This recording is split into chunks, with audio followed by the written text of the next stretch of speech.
नमस्कार साथियों, स्वागत आप सबों का। बिहार में 1 जुलाई को डोमिसाइल नीति के खिलाफ शिक्षक अभ्यर्थियों ने पटना की सड़कों पर जमकर आंदोलन किया, लाठियां खाईं, खून बहाईं। परंतु सरकार की ओर से कल डोमिसाइल नीति पर 2 टूक स्पष्टीकरण दे दिया गया कि भैया सभी राज्य के अभ्यर्थी शामिल होंगे, क्योंकि अन्य राज्यों में भी आपको मौका मिलता है। आपकी स्क्रीन पर दिख रहे होंगे बिहार सरकार के मुख्य सचिव महोदय। इन्होंने शिक्षा विभाग के अपर मुख्य सचिव जो के पाठक हैं, उनके साथ साझा प्रेस कॉन्फ्रेंस की कल शाम में, और अपना सफाई जो है बिहार सरकार की जो सफाई आप कह सकते हैं डोमिसाइल नीति पर लाई गई।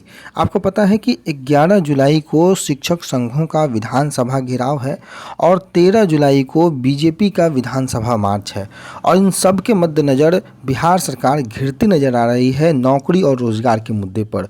शिक्षक बहाली सबसे अहम मुद्दा है और उस मुद्दे को भी जो बिहार सरकार है उसने गर्त में डाल रखा है, क्योंकि ना जाने कितने वाद दायर हो चुके हैं। आज 4 जुलाई है, इस पर भी आपको ध्यान रखना होगा कि 3-4 केस एक साथ टैग हुए हैं और आज बड़ी सुनवाई की संभावना है। सभी केसों में नियमावली को रद्द करने की बातें की गई हैं। आज इस सुनवाई में क्या नतीजा निकल कर के आता है और उसका क्या प्रभाव पड़ेगा, इस पर भी हम सबों की नज़र होनी चाहिए माननीय पटना हाई कोर्ट के पटल पर। ध्यान वहाँ पर भी है, जैसे ही सुनवाई की कोई अपडेट होती है आपको हम अपडेट करेंगे। तो चैनल पर नए होंगे तो सब्सक्राइब करना बिल्कुल नहीं भूलिएगा। बात कर रहे थे हम लोग डोमिसाइल नीति पर। जो सफाई है कि यूपी सहित अन्य राज्यों में जो स्थानीय निवासी जो वहाँ के हैं, वो शर्त नहीं है कि आप वहाँ पर स्थानीय निवासी होइए। अगर कोई राज्य ये नियम बनाने लगे कि स्थानीय लोग ही अभ्यर्थी बनेंगे तो ये विधि सम्मत नहीं होगा, और ऐसा होने पर बिहार के बाहर लोगों को भी जो है नौकरी नहीं मिलेगी। तो यह स्थिति उत्पन्न क्यों हुई जनाब? सवाल तो यह उठता है। अगर आप आज सफाई दे रहे हैं तो यह स्थिति उत्पन्न क्यों हुई? आखिर नियमावली बनाने के समय जो अधिकारी उस नियमावली को बना रहे थे, क्या उस वक्त ये बातें ध्यान में नहीं आई थी? क्या डोमिसाइल नीति के लिए जो सरकार आज सत्ता में है, क्या उसने वादे नहीं किए थे? क्या 90% डोमिसाइल नीति को लेकर के आएंगे माननीय तेजस्वी प्रसाद यादव, ऐसा उन्होंने वादा नहीं किया था? तो हर वादे से मुकरना कहीं ना कहीं बहुत गलत है। माना कि सत्ता में लोग झूठ बोलते हैं, सत्ता में आने के लिए झूठ बोला जाता है, लेकिन इस तरीके से छात्र और बेरोजगार के साथ विश्वासघात करना कहीं से जायज़ नहीं है। अब आप देखिए, कल पूरी प्रेस कॉन्फ्रेंस में जो शिक्षक भर्ती में जो दूसरे राज्य के अभ्यर्थी हैं उनको आरक्षण नहीं दिया जाएगा, ऐसा माननीय जो मुख्य सचिव महोदय हैं आमिर सुबहानी, उनका यह कहना है। उन्होंने साफ किया है कि शिक्षक नियुक्ति में देश के सभी राज्यों के अभ्यर्थियों को मौका मिलेगा, यानी कि आपका जो आंदोलन था एक तरीके से वो विफल है। आप इसके टेक्निकल पहलू को ये समझाने का प्रयास कर रहे थे, आर्टिकल क्लाउज गिनवा रहे थे। आपको जो शिक्षा मंत्री महोदय ने कहा था उनकी बातों से असहमति भी इन्होंने व्यक्त किया। शिक्षा मंत्री ने जो बात कही थी कि भाई गणित के, फिजिक्स के, मैथ के शिक्षक नहीं मिलते, इन्होंने उनकी बात को सिरे से नकार दिया। कहा कि ऐसी कोई बात नहीं है। आईआईटी और बड़े बड़े हार्ड जो टफेस्ट एग्ज़ाम होते हैं उनके एग्जामिनेशन को भी क्वालिफाई करने वाले बच्चे हैं, और अगर बच्चे हैं तो शिक्षक भी हैं। तो इन सभी बातों से आपको अवगत कराना इनका उद्देश्य था, बिहार सरकार का उद्देश्य था। और इन्होंने इस बात को क्लियर किया कि सिर्फ बिहार के स्थायी निवासियों को ही मौका देना असंवैधानिक होगा, यानी कि जो नियमावली 10 अप्रैल को जारी की गई थी वो असंवैधानिक नियमावली जारी की गई थी, और उसी असंवैधानिक नियमावली को चुनौती बिहार माननीय पटना हाई कोर्ट के पटल पर दी गई है। और इसलिए बिहार शिक्षक नियुक्ति नियमावली में बिहार के निवासी होने की जो शर्त थी वो हटा दी गई है। हालांकि उन्होंने यह भी कहा कि दूसरे राज्यों के अभ्यर्थियों को आरक्षण का लाभ नहीं मिलेगा, आरक्षण सिर्फ बिहार के अस्थायी निवासियों को ही मिलेगा। लेकिन आरक्षण के खेल में बहुत बड़ा गड़बड़झाला होता है। अब आप मान लीजिए कि 5000 सीट जनरल की थी और 5000 सीट सपोज कीजिए कि ओबीसी की, तो ओबीसी के जो कैंडिडेट हैं वो जनरल में फ़ाइट कर सकते थे। लेकिन अगर अब बाहर से अगर 10 लाख लोग आते हैं तो स्वाभाविक है कि वो लोग जो है वो जनरल में जाएंगे। तो इनके सीटों में जहाँ प्रोबेबिलिटी ज़्यादा थी यहाँ आने की, वो प्रोबेबिलिटी कम होगी। तो ऐसा नहीं है कि केवल जनरल के लोगों को नुकसान होता है, नुकसान हर कैटेगरी, हर वर्ग के लोगों को होता है। आप एसटी कैटेगरी के हैं अगर, तो आपको जनरल में आने का भी संभावना होता है।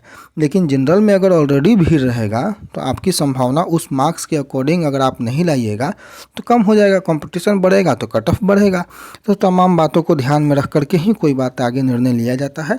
और जो मुख्य सचिव महोदय हैं उन्होंने सोमवार को पुराना सचिवालय के सभागार में बताया जो बीपीएससी है उसके द्वारा जो शिक्षक नियुक्ति की परीक्षा ली जा रही है उस योग्य अभ्यर्थियों का शिक्षक के रूप में चयन होगा और बिहार राज्य के अस्थायी निवासी की शर्त हटा दी गई है और इस शर्त को रखना सही भी नहीं था, व्यवहारिक भी नहीं था, कानून सम्मत भी नहीं था। आर्टिकल 16 का इन्होंने जिक्र किया और उनमें स्पष्ट इस बात को उन्होंने उल्लेख किया कि राज्य के अधीन किसी नियोजन एवं पद पर जन्म स्थान या निवास स्थान आदि के आधार पर कोई नागरिक अपात्र नहीं होगा। तो यही तो सवाल है कि सबसे पहले जो है आपको इस पद आर्टिकल 16 का ध्यान क्यों नहीं था और यह विवाद आखिर जन्म क्यों लिया।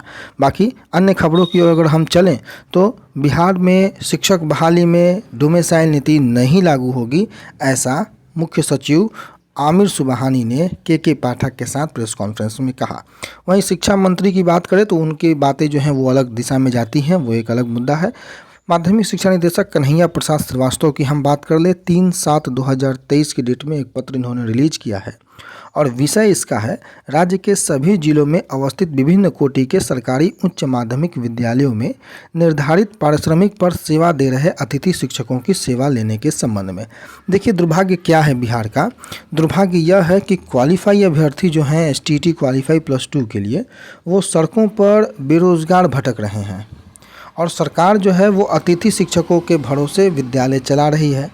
कई विद्यालयों में तो शिक्षक नहीं है और अब स्थिति यह है कि उन अतिथि शिक्षकों की जो सेवा है, चाहे वो अंग्रेजी के हों, गणित के हों, भौतिकी हो, रसायन शास्त्र हो, प्राणी शास्त्र एवं वनस्पति शास्त्र, कुल 3144 अतिथि शिक्षक हैं विभिन्न कोटि के और जो निर्धारित पारिश्रमिक पर ये जो सेवा दे रहे हैं, इन सेवा देने वालों की जो रिक्तियां हैं 3144 अतिथि शिक्षक सेवा दे रहे हैं तथा 1113 रिक्तियां उपलब्ध हैं और उपरोक्त विषय में शिक्षकों की कमी को ध्यान में रखते हुए छात्र हित में सम्यक विचारोपरांत निम्नलिखित निर्देश दिया जा रहा है। इस लाइन को ध्यान दीजिएगा, शिक्षकों की कमी को ध्यान में रखते हुए।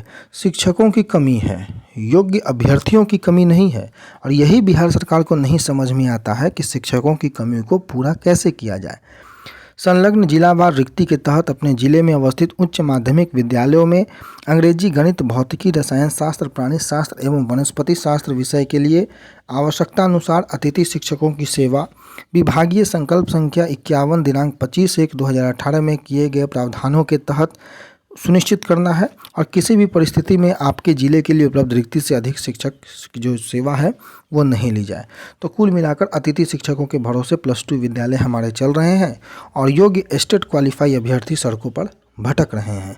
अंग्रेजी के भी क्वालिफाई हैं अभ्यर्थी, गणित के भी हैं, प्राणी शास्त्र के भी हैं, रसायन शास्त्र के भी हैं।